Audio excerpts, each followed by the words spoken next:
Effective classroom management involves maintaining a stimulating but steady pace, ignoring minor distractions, and switching activities before the children lose interest in them.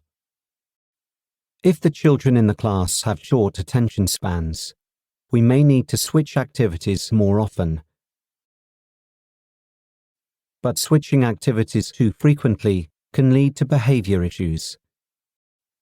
The steady pace of the class may be disrupted, and the children can come to mainly get their stimulation from the activities themselves, not from improving their English, and start to demand more and more exciting activities.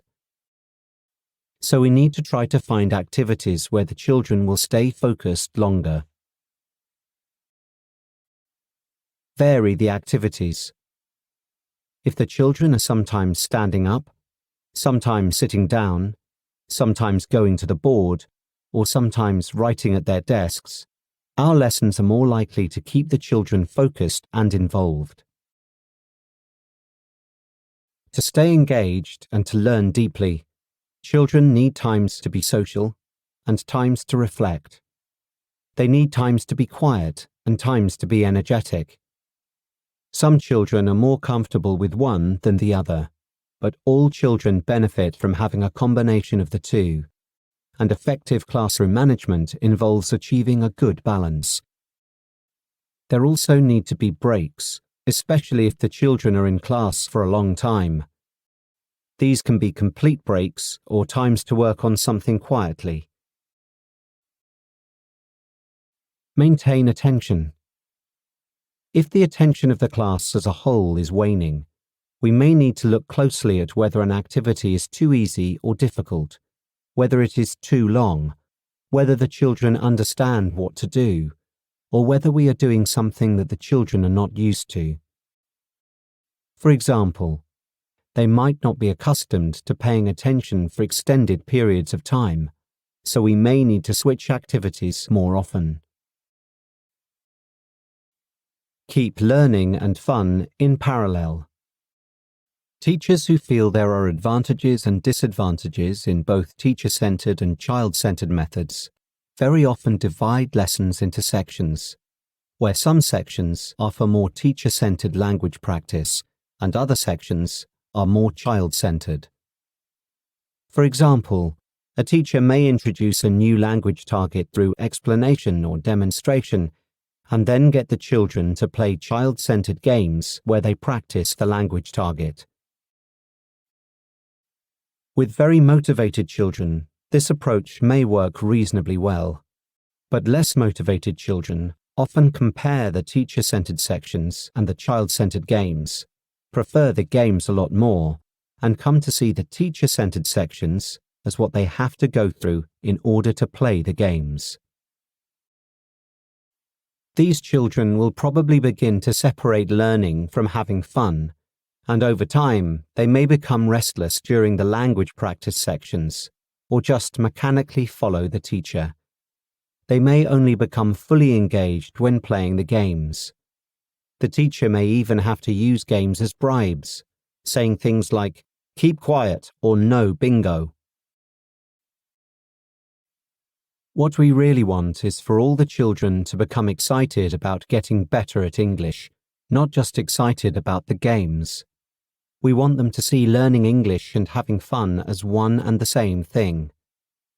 In order to achieve this, instead of dividing a lesson into sections, some of which are teacher-centered and serious, and some of which are fun, our lessons can be a series of activities, all of which are child-centered and which the children enjoy, and all of which focus on learning.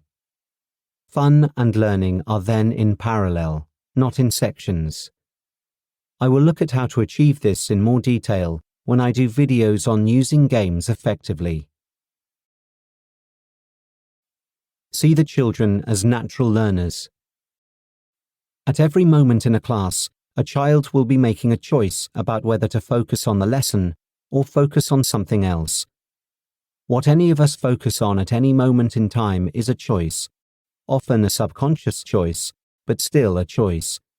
This means we need to have a style of teaching that encourages the children to choose to pay attention throughout our lessons.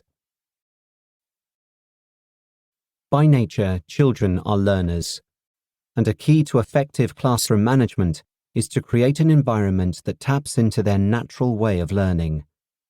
Lecturing, clear modeling, demonstration, and explanation don't do this. They may work, at least to some extent, with motivated students who have already chosen to focus and who don't cause classroom management problems, but are not effective enough with most children. If we want to keep the children involved, we need to keep them in suspense and build up anticipation. This means introducing new language targets through puzzles, playing games where all the children have a chance of achieving a successful outcome, letting the children discover new words and patterns while playing instead of pre-teaching them before a game, and giving the children opportunities to make choices.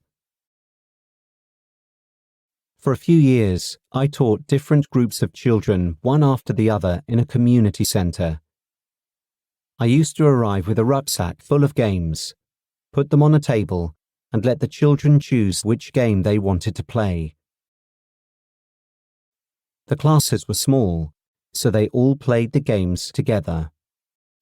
Of course, when I planned the lesson, I worked out how to achieve the language targets of the lesson with each of the games. So it didn't really matter which game they played, but giving the children the choice of which games to play was wonderful for their motivation. Bring the children with you.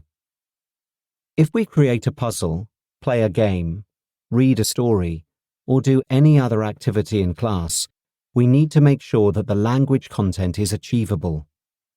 We need to fine-tune the challenge and help the children build their understanding step by step. If the language content is too difficult, children may lose interest and start behaving badly. We also need to interact with the children in an engaging way. When we talk with the children, we need to pause to allow children to take in what we have said, or, when appropriate, pause to ask or answer questions, or interact with the children in another way. Ensure the children have a sense of accomplishment.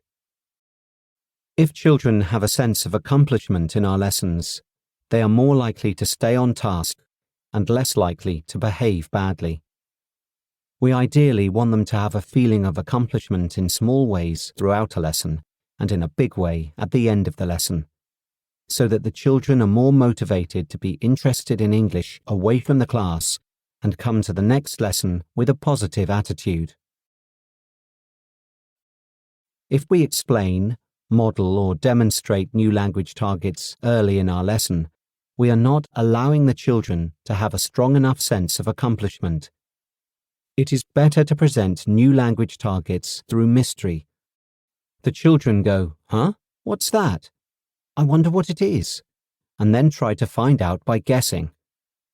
At first, they don't understand, but after trying for a while, sometimes with our hints, they understand. They start with, "Huh?" and end with, "Ah, I see." When the children feel, "At first I didn't understand, but I tried, and now I do understand," those children have a sense of accomplishment. This motivates them to be more focused on learning, builds their trust in the teacher, and makes it much less likely that there will be classroom management problems. I will continue this workshop in the next video.